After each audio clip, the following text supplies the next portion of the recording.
Organization has been tracking the recent outbreak of rabies that began in Taiwan and has now been reported in over 12 countries, responding to allegations he hasn't done enough to I think the opening sequence where the zombies first strike is so scary to us because we're reading in the news about emerging diseases. For example, there are viruses emerging from Saudi Arabia or from China where we've never really seen these particular viruses before, and we don't really understand how they work. And people are getting sick and people are dying, and you don't know what you should be doing because these viruses can spread as quickly as the zombies spread. I mean, if someone is sick and gets on a plane, they can be in another country, on another continent in a matter of hours.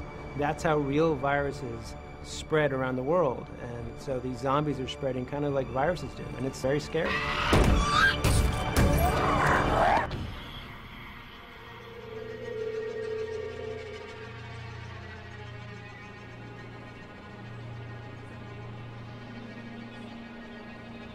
No, we're not really in Philadelphia here. We're in the center of Glasgow, sort of the center of town.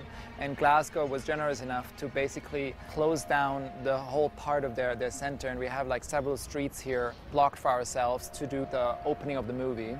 And it's been really exciting to be here because they've been very cooperative. And it really gave us the scale we were looking for. And once you change the street signs and you put some cabs in and you also use some digital plates from Philadelphia, the city really will look like Philadelphia.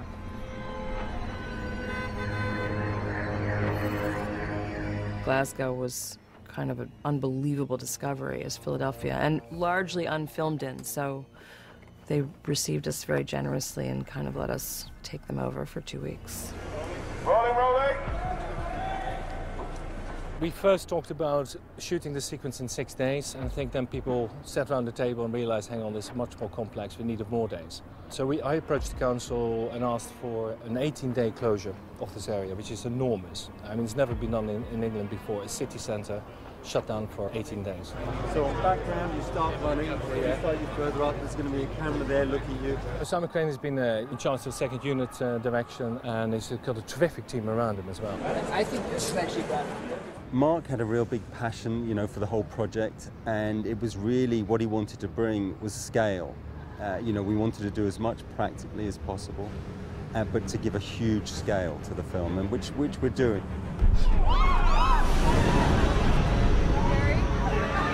Get back in your car right now! In the opening sequence, we have a truck that does some damage to Main High Street. We've done a lot of stunts where we had like a snowplow mounted on the front of the garbage truck, so as the truck's driving through, you get cars literally flipping around all over the place. One of the things we're trying to do is give it a very documentary kind of style. But on this one, we really want to tie Brad and his family into the action. So what we did, within the Volvo, we actually mounted 4 different cameras which give us an overlapping tile background. And then Brad, we can shoot green screen and actually have him driving and being part of the action.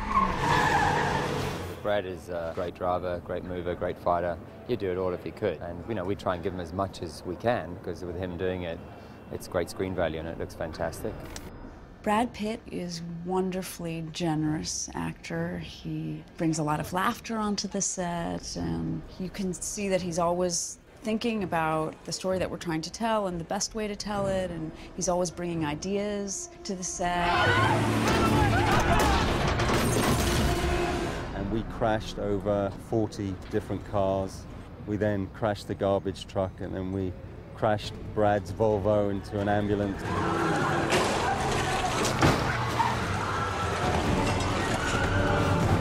We've had 150 cars, of which we have crashed, I think, about 80% of them. I think half of the cars have come from America in containers, shipped in, and then they're, of course, not legally allowed to drive on the road. So they all had to be on transporters, getting them into the square, into our enclosure zone.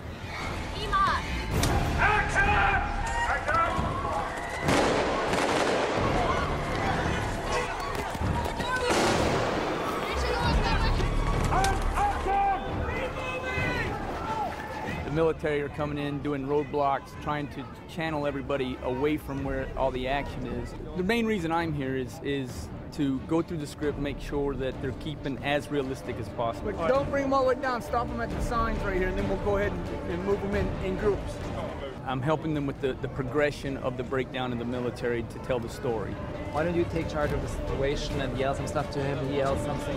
I trained Mr. Pitt on a film called Spy Games years ago. He's very particular about everything. If I have a National Guardsman here, he wants to know exactly why it's there, what are they doing, why are they doing that, what's the weapon doing, why does he have that weapon. He's very particular about every small detail. The National Guard have been called out. I think you'll see some of them behind us. We've got M16s, we've got M4s, we've got SWAT teams here with shotguns, we've got MP5s, we've got the police with Glock pistols, and slowly we'll start to see the guns coming into use. But we've been firing a lot of weapons this morning to get the crowd motivated. In terms of crowds, some days when we're in smaller streets, in the beginning of the sequence, we were getting away with 200 crowd to make the streets look full. And now that we're moving into the square for the mayhem, we're bumping up to 700. Free camera. Action! The idea behind the live-action photography with actors and stunt people was have real people on the street that were panicked. Most of the shots have real actors acting like they've been bitten, being taken over, becoming a zombie. Then we intermingled with that certain shots where it was a CG character or a CG herd running across, because now this entire city is being engulfed, starting with a bite and a bite and a bite. Suddenly, you don't know who do you trust. You better just move, because it's nothing but this driving wave of zombies that's coming at you, and it's a mix of computer graphics animation, animated characters, as well as great performance. I think our biggest production challenge was getting the right level of chaos, and yet chaos that can be understood, and having that be with the family and with them enough that you're emotional and connected to them emotionally.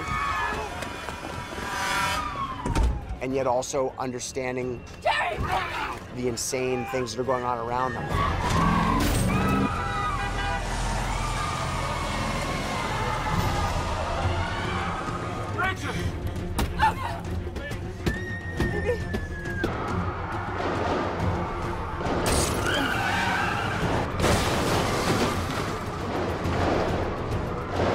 It's a very challenging movie because we have huge crowds. Cut.